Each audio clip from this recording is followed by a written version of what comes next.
Hoy quiero ser brutalmente honesto con ustedes. Vamos a tener una conversación. Tú puedes escribir en los comentarios tu opinión. Quiero decirte que hoy no va a ser un tema de argumentación, no te voy a dar muchos versículos bíblicos ni nada de eso. Los que me conocen saben que me encanta la argumentación, me encanta fundamentar mucho en las presentaciones que hago y lo verán reflejado en mis otros videos. Estudios muy profundos, incluso del idioma original, del contexto cultural. La teología es realmente maravillosa. Pero hoy vamos a tener una charla más honesta, más abierta. Les voy a dar mi opinión directa acerca de lo que creo sobre Dios. Y vamos a empezar con esta célebre frase: Dios es amor. ¿Qué significa que Dios sea amor? Literalmente lo dicen muchos de la boca para afuera. Porque amor, la palabra amor en griego, ya empecé con el análisis del texto, ¿no? Pero la palabra amor en griego es ágape y se refiere a un amor incondicional. Significa que no pone condiciones para amarte. ¿Me entiendes? O sea, no es un amor al que tú puedas quebrantar. Tú no puedes hacer nada para que Él deje de amarte porque es sin condiciones. Ni lo alto, ni lo profundo, ni la muerte, ni la vida, ninguna otra cosa creada nos puede separar del amor de Dios que es en Cristo Jesús, Señor nuestro. Esto incluye al infierno, si es que algunos creen que existe el infierno. Dicho sea de paso, al final te dejaré un video que se titula justamente No existe el infierno. Pero no es nada de lo que pueda suceder en el futuro algo que nos pueda separar del amor de Dios, ni lo que hayamos hecho en el pasado, ni lo que esté sucediendo en el presente. No hay absolutamente nada que hayamos hecho que nos pueda separar de su amor. Él nunca dejará de amarnos. Nada de lo que hagas es suficiente para que Él deje de amarte. Porque estamos frente a un amor incondicional, a un amor que supera incluso el amor que los seres humanos conocemos habitualmente. Conocemos el amor condicional, condicionado a un montón de factores. Entonces, cuando la gente dice Dios es amor, para justificar que tiene un montón de peros, que si no te bautizas no te ama porque no eres parte de su familia, de sus hijos, que te aborrece si estás en pecado, a pesar de que pecamos todos los días, todos sin importar si seamos cristianos o no, tienen que incluir eso porque en su teología Dios aborrece el pecado. Y realmente el texto bíblico que por excelencia manifiesta lo que ocurrió en la cruz, dice que Dios no toma en cuenta el pecado.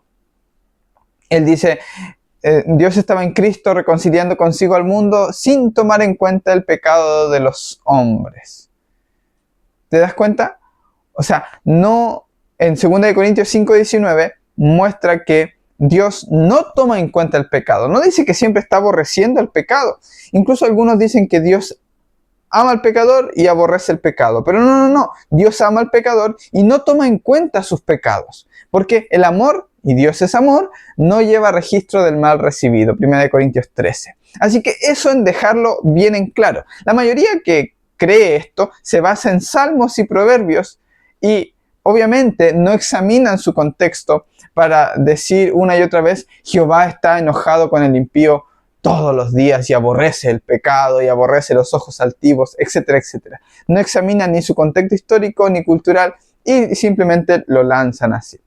Pero estamos hablando del Nuevo Testamento, donde la revelación plena de Jesús ya ha venido. Así que en el primer punto, Dios es amor. Y esto mismo nos lleva al segundo punto, es que antes de Jesús, nadie entendió bien a Dios, y lo digo así como va.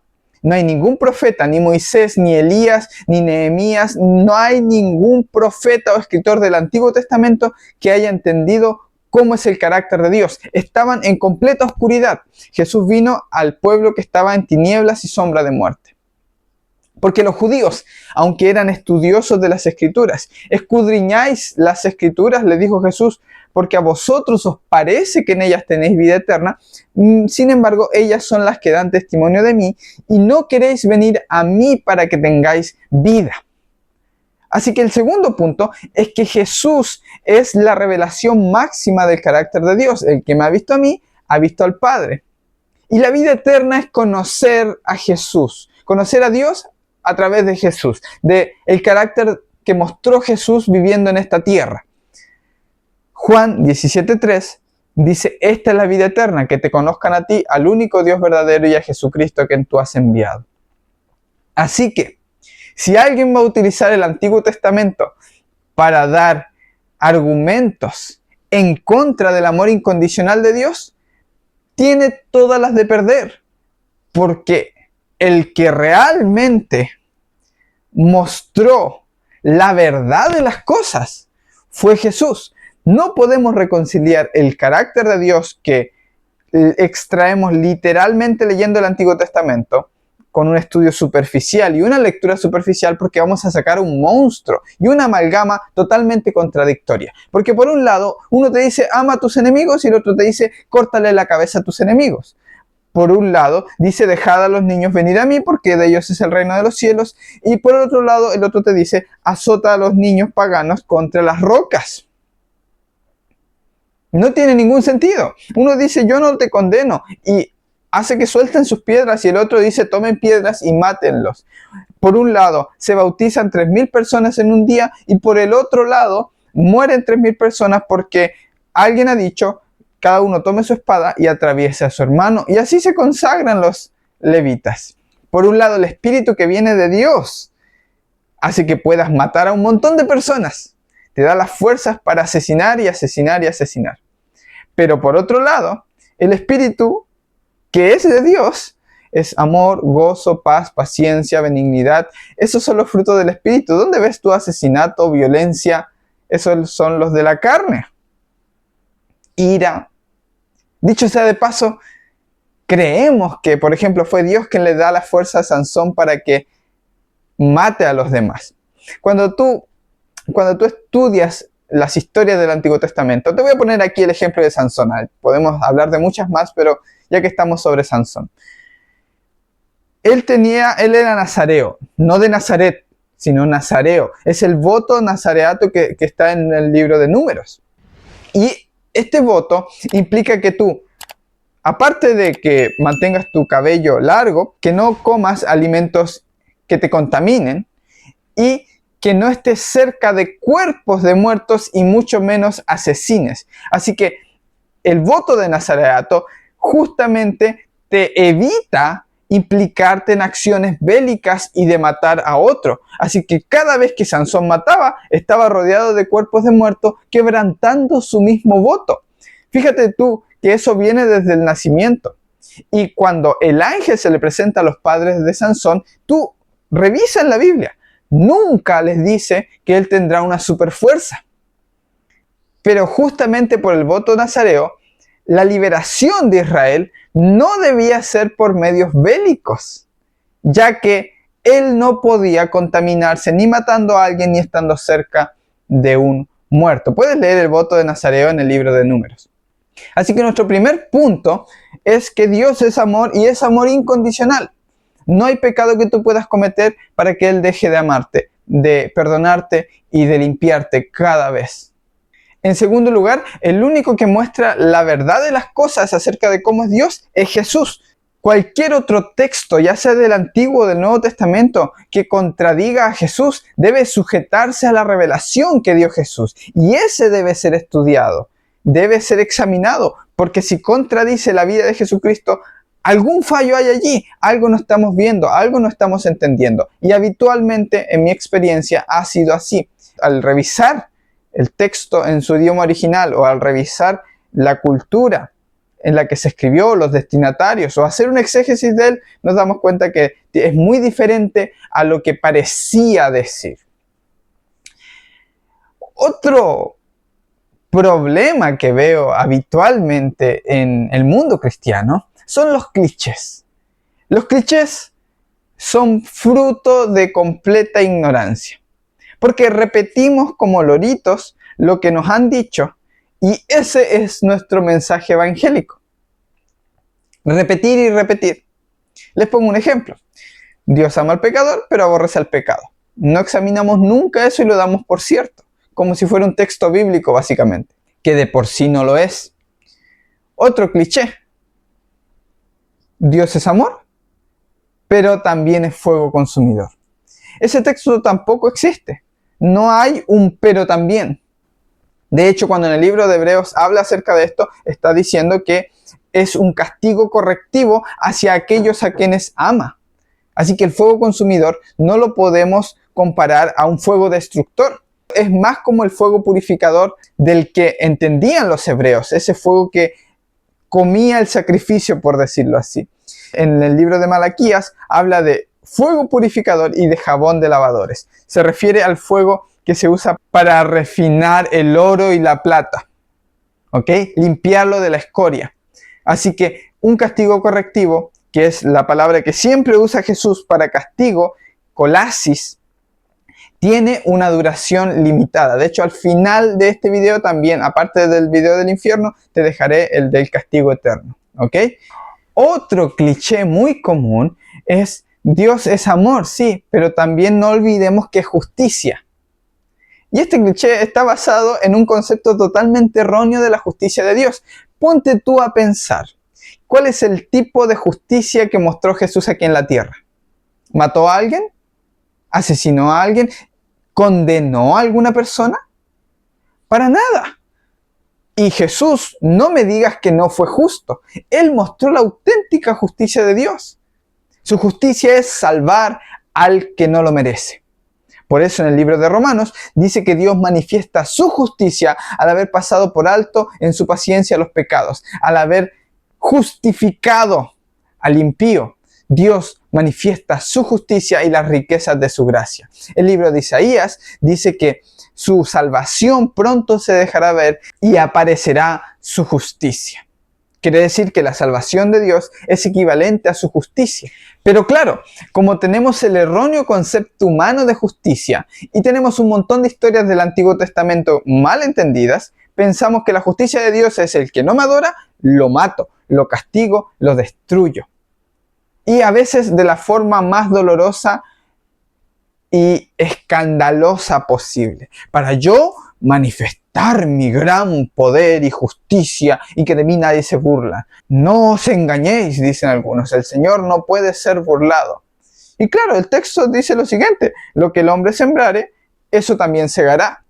Cualquier manifestación retributiva aparente que veamos es simplemente las consecuencias de abandonar la protección de Dios o de abandonar voluntariamente nuestra seguridad y tomar caminos autodestructivos. Y Dios en su libertad nos permite ir por allí, porque Él nos dio completa libertad. Así que ten en cuenta eso. Otro cliché del que podríamos hablar, que en realidad viene a ser más como un refrán, es al que madruga Dios le ayuda. ¿Ok? Esto no se utiliza habitualmente, muchos saben en la iglesia que no es un texto bíblico ni mucho menos, pero el principio está intacto en sus conciencias. Ya que si usted no se levanta temprano a orar, si usted no estudia la Biblia temprano, si usted no ayuna habitualmente para pedirle cosas a Dios, cuando usted tiene algo importante que pedirle, aquel trabajo, aquel pedido de oración, aquella necesidad, usted se pone a orar para que Dios cure esa enfermedad. Básicamente hace una huelga de hambre para que Dios responda a su oración. Si lo hace lo suficientemente bien y Dios responde, usted atribuirá que fue gracias también a todo el sacrificio y el empeño que puso. Dará toda la gloria a Dios, como somos de cínicos los cristianos muchas veces. Pero en su corazón sabe que fue gran parte su devoción, su constancia. Pero ¿qué pasa cuando somos constantes y no recibimos lo que hemos pedido? Atribuimos a que algún pecado nos habrá quedado, algo no logramos vencer. Pero nunca será el problema Dios, siempre seremos nosotros. Y claro, o Dios dice sí, o dice no, o dice espérate más adelante. Pero si te pones a pensar, ¿qué otra respuesta hay? Son las únicas respuestas posibles. Así le ores a una planta. La respuesta puede ser sí, no, y espérate un poco. Aunque la planta no te diga nada, las posibilidades de que algo suceda son sí, no, o más adelante. Y no hay más posibilidades.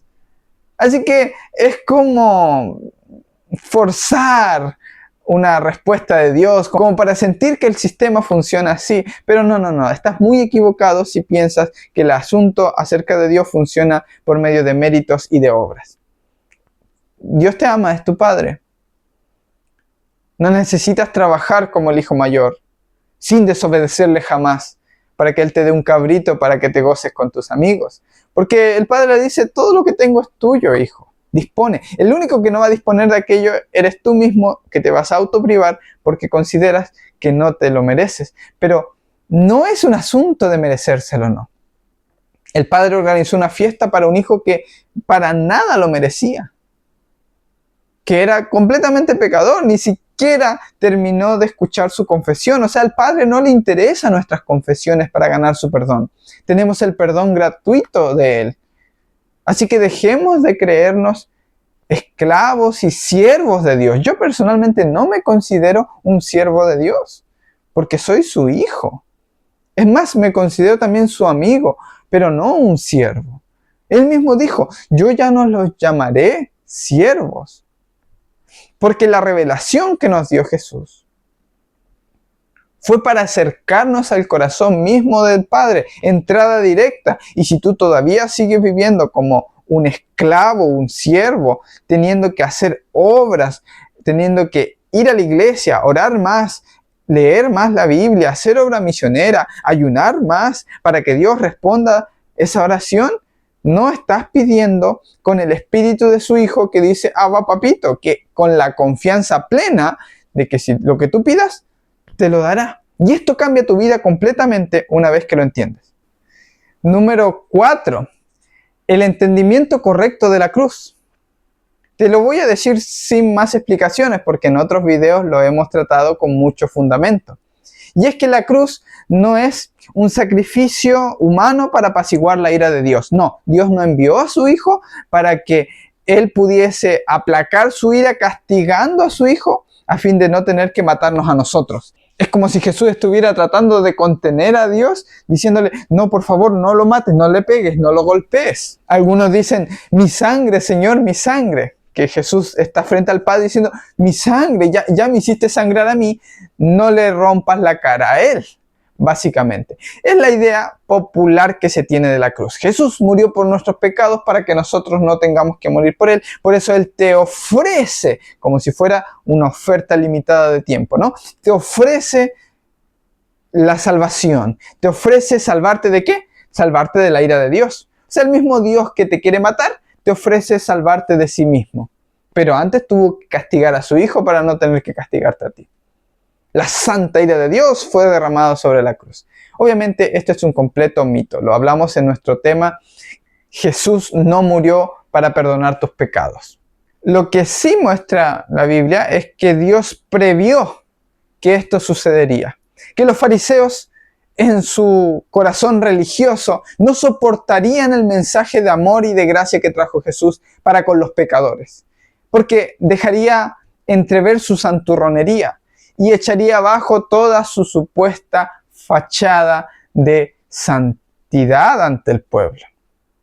Lo entregarían a los romanos y lo crucificarían, y Jesús no se defendería porque Jesús no es violento. Jesús pondría la otra mejilla. En vista del carácter de Dios, en vista de lo que mostró Jesús acerca de Dios, Él pondría la otra mejilla.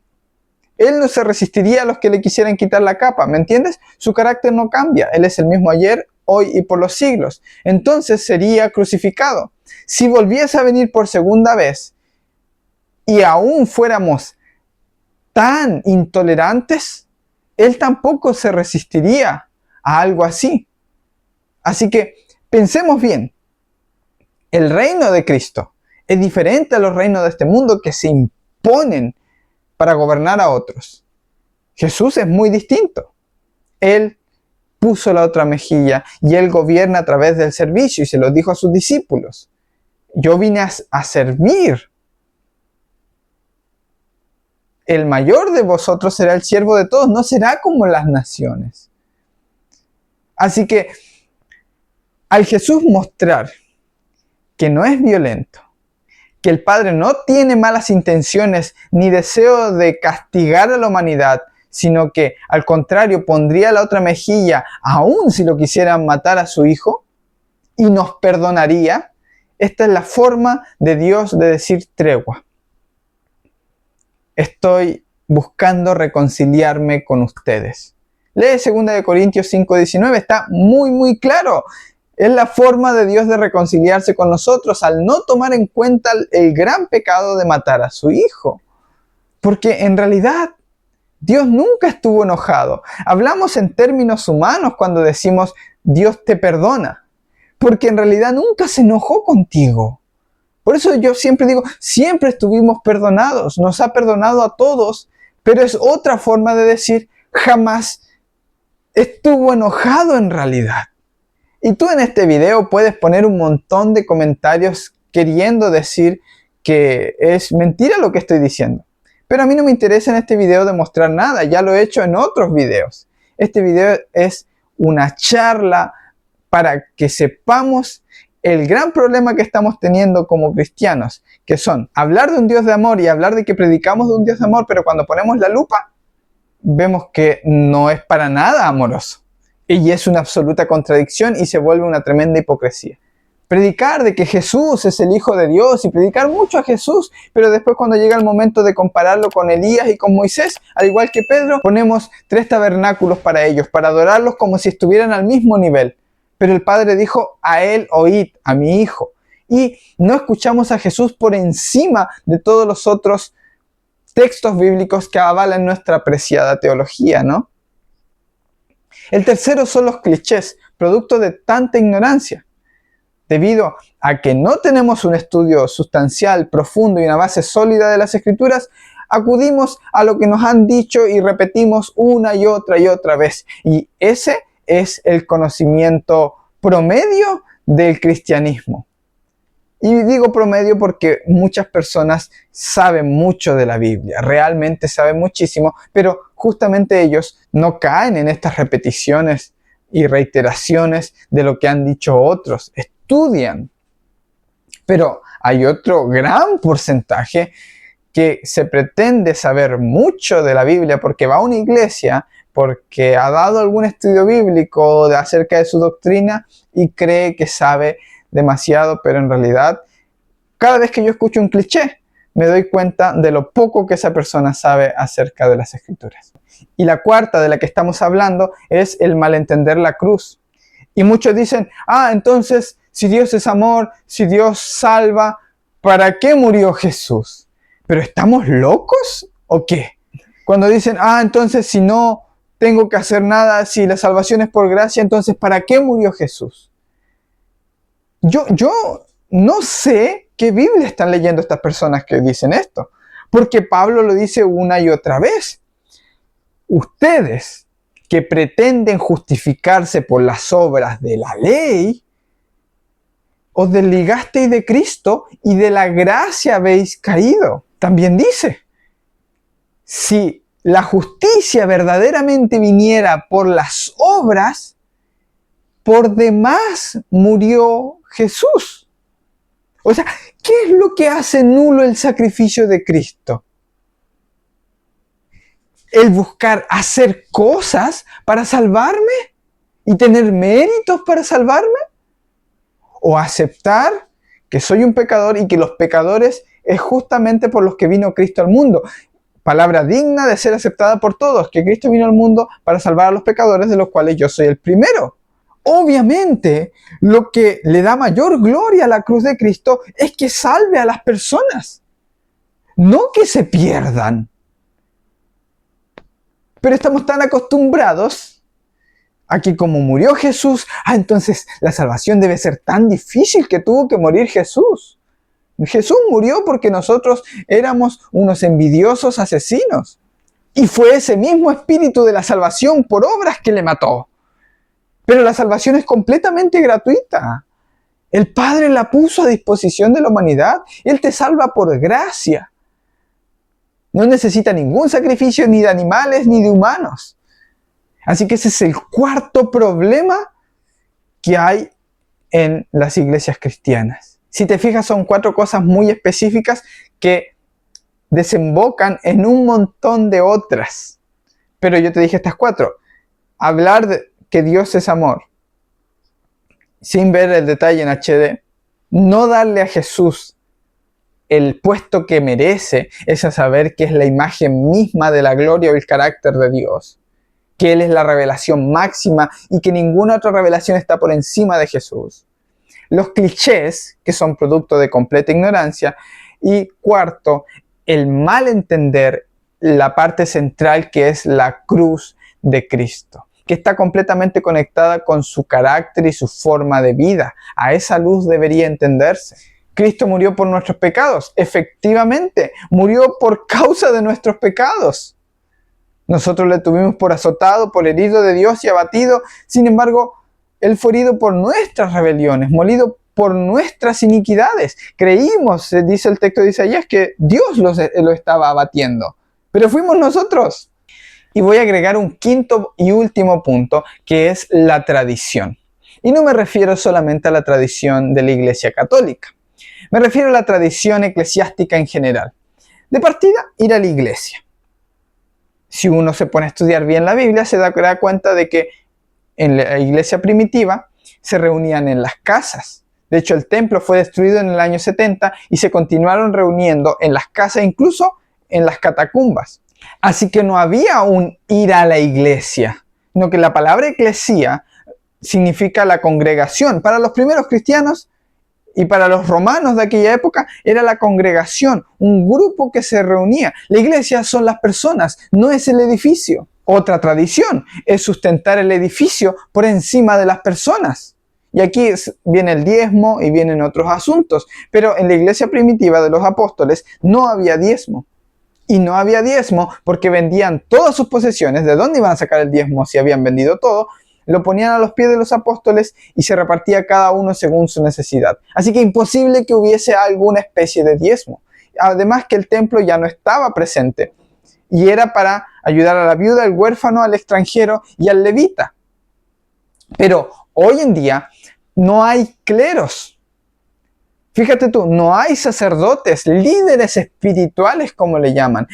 Una acreditación en la Facultad de Teología no te hace un sacerdote, porque cada creyente en Cristo es un real sacerdocio. Todos somos hijos del sumo sacerdote. Así que es el sacerdocio universal de todos los creyentes. No es el pastor más ungido que tú. Así que ya van tres cosas en este asunto de la tradición. El ir a la iglesia, el que tienes que ir a la iglesia a un lugar específico, a una denominación específica. El que debe sustentar la iglesia, el templo, el sistema con el dinero del diezmo. Y el que debe ir ese dinero también a los líderes religiosos. Pueden financiarse como gusten, pero bíblico eso no es. Que siga vigente y que estás bajo maldición si no cumples con esto es una completa mentira. Otra tradición es la Gran Santa Cena, que excluye a algunos, que deja a algunos fuera. Otros dicen que debe ser solo con vino, jugo de uvas, ¿no? Pero lo cierto es que Pablo incluso dijo que algunos se emborrachaban, quedaban ebrios y comían hasta saciarse. Así que no era la galletita, el trocito de pancito y juguito de uvas y un vasito. No. Se emborrachaban algunos y comían como glotones. Y Pablo les llamó la atención, obviamente. Así que se trataba de una cena grande, donde todos compartían el pan en las casas diariamente, recordando a Jesús. Y esto se hacía todos los días. La Santa Cena no es un ritual sacro, pero es un recordatorio de Jesucristo, pero es cotidiano. Por lo que los niños pueden participar, cosa que en las iglesias se prohíbe, por lo que se puede participar cada día, y cada día con cada vaso de agua que bebemos podemos recordar el agua de vida, el pan de vida que dio vida al mundo entero. Y es algo de lo que todos pueden participar. Otro ritual muy antiguo es el bautismo. Como ya vimos, todos son sacerdocio santo. Así que no es necesario que un pastor te bautice. ¿Te das cuenta? No es necesario. Cualquier creyente en Jesús, si tú crees que Jesucristo es tu Salvador, ya está. Tú puedes ser bautizado, no necesitas cumplir un montón de requisitos de dieta, de ir a la iglesia, de tener cierto conocimiento, de haber hecho ciertas obras, etcétera, etcétera. De haber hecho un estudio bíblico antes. Es creer en Jesús. Como Felipe bautizó al etíope. ¿Tú crees que cuando Pedro bautizó 3.000, 5.000 personas, los 12 apóstoles estuvieron bautizando todo el tiempo? No, los mismos creyentes que una vez se iban uniendo, eran bautizados, bautizaban a otros, a su hermano.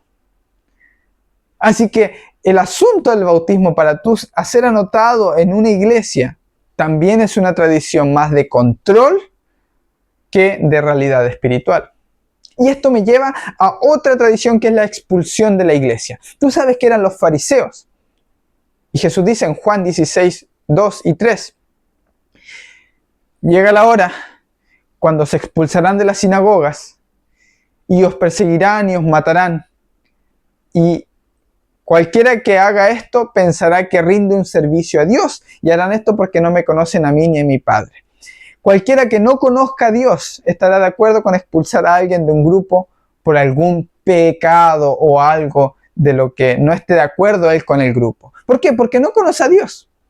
Cualquiera que esté de acuerdo con las muertes y matanzas en la Biblia o en cualquier momento es porque no conoce a Dios. Si alguien cree que alguna persona en la historia rindió un servicio a Dios matando a su hermano, es porque no conoce a Dios. Así lo digo directamente.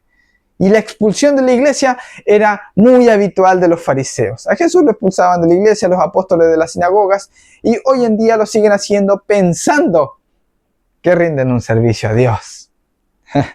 Pensando que son la iglesia de Dios. Pero déjame decirte, no te expulsan de ningún lado.